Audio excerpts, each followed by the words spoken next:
Bugün 21 Mart. Gün şunday yılı. Dışta +8 gradus.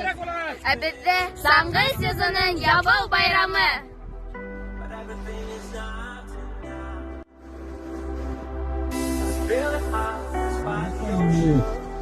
Anladın mı? Bas, bas, bas, bas.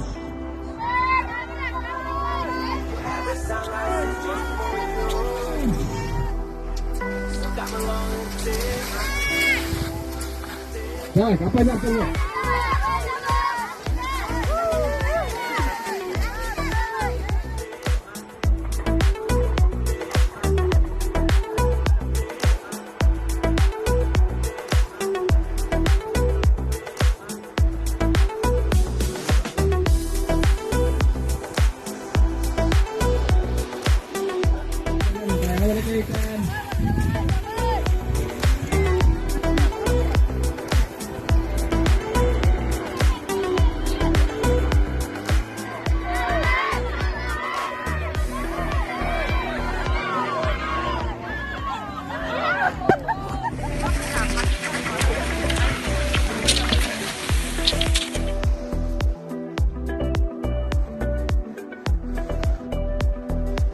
Sangı heveslerge ekip hüplerge.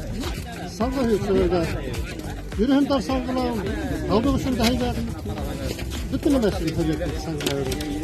Güngü saranan her kımudine yakşı kayıp. Sem kız alıp daralıştı.